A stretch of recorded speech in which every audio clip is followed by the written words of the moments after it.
Hi, welcome back to Let's Talk About It with Kelly. This is my husband, John. He's the trichologist at FREEDOMclinic Toronto, and I'm Kelly. The topic today is treatments for androgenetic alopecia. Great topic. Because this is the most common type of hair loss there is. Exactly. And people make a lot of mistakes. So we're going to answer some important questions. I'm going to ask the questions, and John's going to try to answer them the best that he can. And here we go. So the first one is, what are the treatments for androgenetic alopecia, John? So there's a lot of treatments out there, and we're going to get into some good questions here about them. But there are just a few treatments that actually really work well. And the main ones that I recommend in most cases for the average person that doesn't have other complicating factors are, so there are some medications for men and women, and they're different. We're going to talk about that a little bit. So there's some medications you can take orally. There are medications that can be applied topically to the scalp. So those medications are finasteride and minoxidil. Those are the two main medications. There are other medications that have been used by some specialists topically and orally. We'll talk a little bit about them, but those are the two main ones. So finasteride and minoxidil, topically or orally. Low-level laser therapy is something that I really like because it's clean, there's no side effects, and there's some good research suggesting that it does work well in a lot of cases. The studies show that, exactly.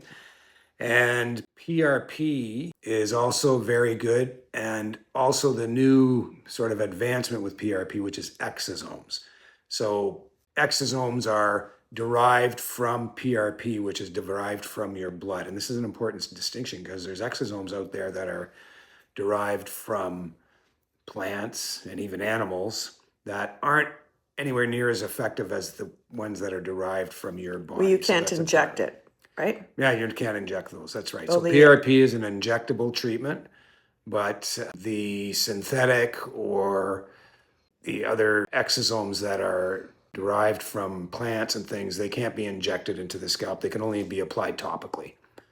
And again, results there aren't particularly good. So just autologous, it can be injected. Exactly. And that's the one we offer. That's right. Those are the main treatments. All right, next question. Can genetic hair loss actually be reversed, or can we just slow it down? This is a really good question because we can certainly reverse it to a certain extent. So if we have a person who has been losing hair for 20 years, say it's a male and he's basically bald on top, or a female that has really, really extensive hair loss for many years, reversing it to the point where they looked the way they looked in their 20s is going to be impossible, most likely. And even with people in early stages of hair loss, we may not be able to get them back to the way they were before they lost any hair at all. But we can certainly do pretty good. So with the treatments that we're talking about here, they can reverse hair loss, meaning if a person has a certain amount of thinness, we start treating it, we can actually make hair stronger, thicker, we can get more hair growing, we can get hair growing longer, and this actually makes your hair look thicker. So this is a reversal. It's a reversal of the hair loss. Wow, that's great. Absolutely. Interesting. All right, what treatments actually work for androgenetic alopecia and which ones are just a hype? So this is important and it's a big question. So I already mentioned the main ones that we use. There are some other medications that we can add in, but there's a lot of stuff out there that doesn't work. So I'm gonna talk a little bit more about that. So there are so many things turning up on the internet, social networks, and because people suffer so much from hair loss, they're very vulnerable to just about anything that gets thrown at them in terms of treatment. People can prey on the vulnerability. Exactly. So the first thing to watch out for are shampoos that claim to grow your hair back. Okay, so all these hair growth shampoos with rosemary oil in it, or with biotin in it, or with DHT, what they claim to be DHT blockers in them. These shampoos do not contain any active ingredients that have actually been proven to help with androgenetic hair loss. Studies are very poor, if there are any.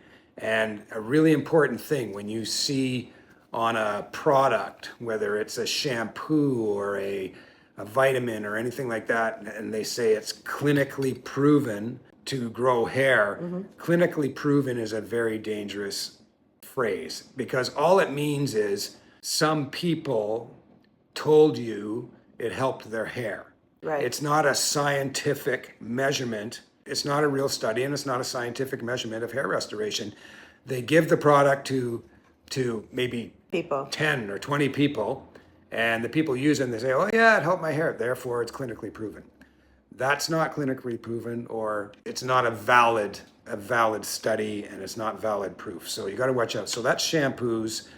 There are a lot of fake low-level laser therapy devices out there. So devices that are inexpensive are most likely populated with LED, meaning there's LED lights rather than lasers. There's a specific wavelength, a specific type of laser that works for hair growth. And this is what's been studied for years.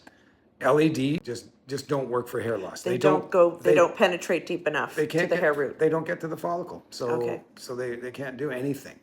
And another thing is a lot of supplements out there. Taking supplements. Collagen is a big myth. Even pumpkin seed, I'm not convinced of. There's not a lot of great studies out there. The studies are weak. Caffeine, the studies are weak. Rosemary oil, there's one study and it's just not a good one. So many people use rosemary oil, and even some physicians recommend it, which is crazy. And high-dose biotin. Don't take high-dose biotin. Why shouldn't they not take that? Because I know a lot of people think that that's good for them. It's probably not dangerous in any way. The one thing it does do is it can really mess up your blood work when you go to do blood tests, especially if you're testing for iron levels. But it can interfere with a lot of testing. So high-dose biotin alone is not going to help your hair. And it can mess up blood tests. So if you are taking it, stop before you do your blood test a week before. Okay, that's good. What are a couple of others? There's so many. Well, with the biotin, they should only take biotin if they're lacking biotin. And nobody is. Right? Nobody is lacking, because it's in almost everything we eat. Okay. Microneedling on its own with nothing, or even combined with topical minoxidil, microneedling. Some studies show it helped a little bit. Some studies show it didn't help at all. Microneedling on its own doesn't do anything. There's no good evidence that helps. I see so many damaged scalps from microneedling and derma stamping. Avoid those things. They're not going to help you. Just on its own. On its own, or buying those little derma roller things with all the pricks in it. Right. You need a professional microneedling, like our nurse does microneedling when with you're the PPP at the end of the PRP. So that's okay. And that's a different thing altogether. Right. It's not, what I'm talking about is when you buy these derma rollers and you roll them onto your scalp. That's not microneedling. That's I should have said derma rolling, not microneedling. Right. Okay, I mean, I could probably go on and on about this, but we're going to get to ways to avoid these in a bit. Are there popular hair loss treatments right now that you think basically are a waste of money? All these shampoos and serums that claim to grow hair, they just don't have any good evidence behind them. Right. So really be careful with these serums, vitamins, and supplements that have all these weird things like shark fin, and there's so many supplements out there with all these weird things, and you pay $60, $70 for a bottle of them. And it's not going to work. They're not helping you. Talk to your trichologist. He will guide you. They're not helping you. Right. Good. When someone first notices thinning hair, what is the most important thing they should do right away? Well, in terms of just treating your hair and maintaining, there isn't really much you can do. If you're not shampooing your hair very often, just start shampooing your hair a little bit more and maybe get an antifungal shampoo. But the very first thing you should do is see a trichologist. Right. Because first of all, you need to find out why your hair is thinning, and this is crucial. Why are you losing your hair? Because a lot of times the androgenetic alopecia it's mimicking another type of hair loss. Another type of hair loss is mimicking the androgenetic alopecia, I should say. Right. So you don't know for sure that it's AGA in the early stages. It needs to be really investigated properly with proper microscopic analysis and case history and all that stuff. So that's why you need to see somebody. Don't waste your money. Don't buy anything yet. Just get to a professional that certified trichologist that knows what they're talking about. Yeah, exactly. And get diagnosed properly first before you start any treatment. Great advice, John. How long does it realistically take to see results from hair loss treatments? For example, if they're doing the minoxidil or doing minoxidil and finasteride together topically with a laser band and PRP. So it's pretty similar with all types of treatments, and it's the reason is because there's a growth cycle that lasts. It can last up to 3 months, and what that cycle is your hair is growing. Right. Your hair grows for a number of years, and then what happens is the follicle needs to rest for a while. So the follicle will go into a resting stage. The hair that's growing will gradually fall out. The hair might rest for a few weeks and then a new hair will grow. Well, we need that cycle to really complete when we start our treatments, and that we want to give it 3 months at least. So Because hair's not all growing out at the same time. no, every hair is probably different. We do see some hairs fall out at the same time, but there's always hairs falling out and there's Right. always hair regrowing. So we need to give it a good 3 months before we can expect to see anything. Now, sometimes we do see things earlier than that, at 2 months. Sometimes we see things later. Sometimes it takes 4 to 6 months for something to work. And really, any treatment should be given at least 6 months to really make any kind of judgment Right. on whether it's working. And you really need to watch closely and analyze closely to Right. make sure you're getting a proper assessment of whether or not it's helping or not. And this is where follow-ups are so Yeah, important. exactly. If Again, you put somebody on a treatment plan, you don't just let them walk out the door and never come back. No. You have to monitor them to make Yeah. sure things are, are working and make sure they're doing it right. Right. And make sure there's no side effects and all these things. oh, great advice, John.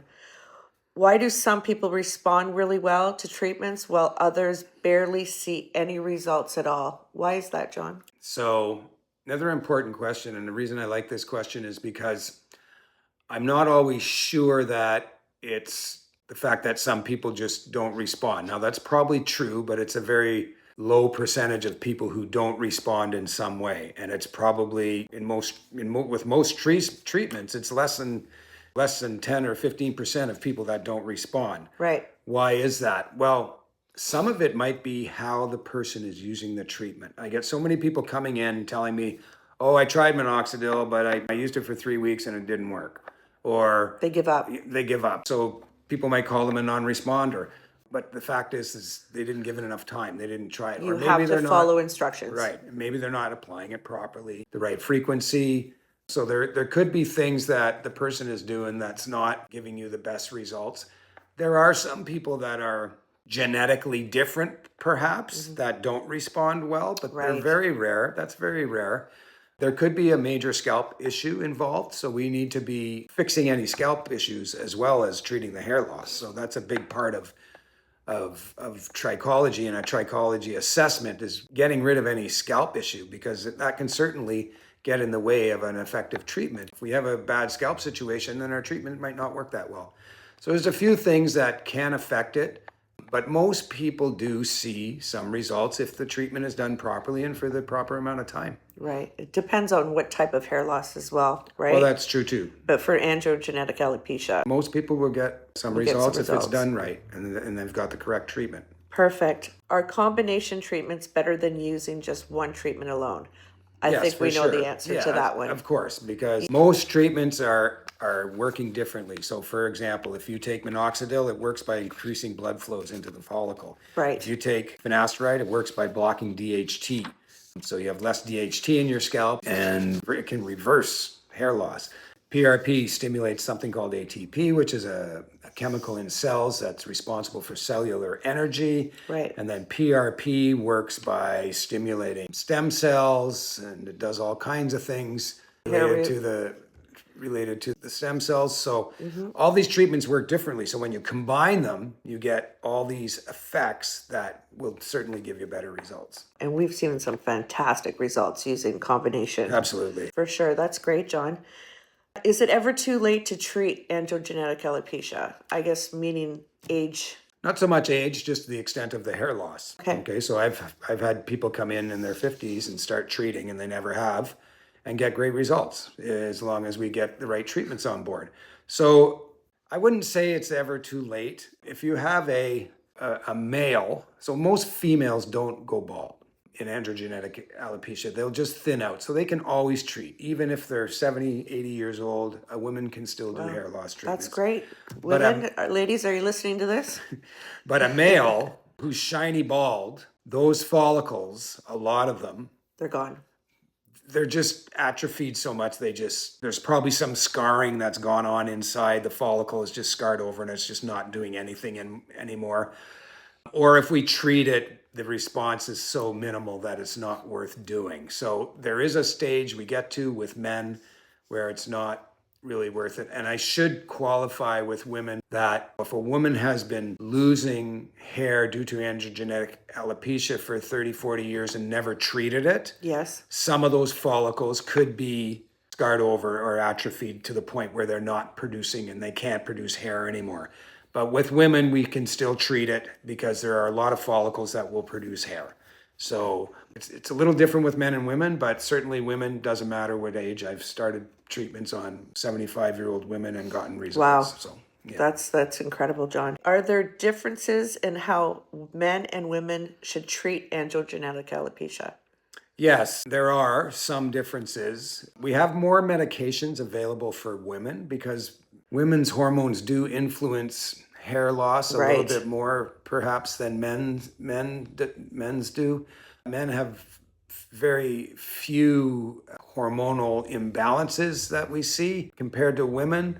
And because of that, there's medications that can be used in a women's case that wouldn't have any effect on men. So there are some medications that we use on women that we wouldn't use on men.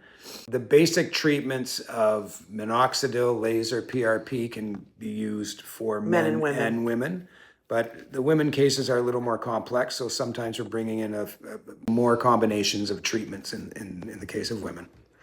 And that depends, like you were saying, about the age. If it's your childbearing years, you would be a little bit more cautious with certain medications. With the androgenetic alopecia? Certain medications a woman can't use if they're planning a family. If you're actively trying to get pregnant, then yes, there's certain medications, well, most medications for hair loss you can't use when you're actively trying to plan a family. Okay. But that's something we did discuss at a much more detail in our analysis. Okay, wonderful. Thanks, John. What are the biggest mistakes people make when trying to treat hair loss? I think we talk about that. A little bit, but the biggest mistake. The biggest mistake is they give up. The biggest mistake is when they first start is first of all not seeing a professional. Number one. Yeah. Buying treatments that don't work. They start losing their hair and they start doing things because they're reading about it on TikTok or whatever. And a lot of this information is misinformation. There's too many myths out there. Stupid shit. Off the internet. Off the internet. So the biggest mistakes are not getting properly diagnosed and starting treatment without getting diagnosis. Now, another point I want to make about this. So with diagnosis, especially in early stages of androgenetic alopecia, it's often misdiagnosed even by professionals. Why? Because it's only trichologists or most dermatologists, most family physicians do not have the proper equipment to analyze hair loss. They don't take the time and they don't do the proper analysis. And all due respect, we use them in a lot of cases once we get our properly diagnosis. But I've had so many people come into clinic with scarring alopecia, having been told by dermatologists and even family doctors that they have androgenetic alopecia. The treatment process is completely different. Wow. So yes, that's one of the biggest mistakes is not getting properly diagnosed.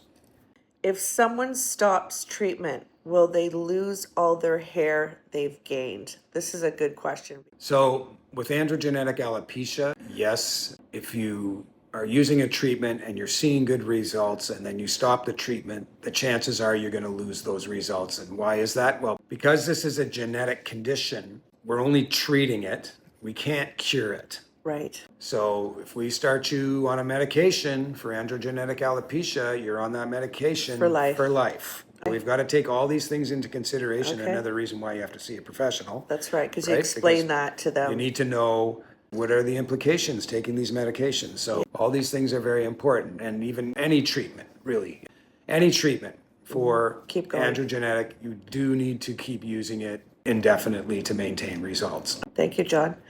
Does frequent washing or certain shampoos actually cause hair loss? Not likely. No. Now, frequent washing is it's a big myth that you Yeah. shouldn't shampoo So- your hair because so no. it causes hair loss. It's That's a myth. false. If you're losing hair, you probably need to increase your shampooing. That's usually the Okay. case. And then, or certain shampoos, do they cause hair loss? Not likely. And even a lot of these treatments, oils, wearing hats, all these things that people think might cause hair loss, they don't really cause hair loss. Hair loss, androgenetic hair loss, is caused from androgens and a genetic sensitivity, which is why it's called androgenetic. So all these other things, a really bad scalp hygiene may increase hair shedding, but it's not causing androgenetic hair loss. Okay. Thanks, John. So basically, what we're all getting from this is that there are treatments for androgenetic hair loss. And also, see your trichologist. Don't try or buy stupid shit. And that's great, John. Thank you so much. I found that very interesting. And the next topic coming up is going to be scarring alopecia. This is going to be a good one. So stay tuned. Thank you very much. Thanks, John. Thanks. Bye. Bye.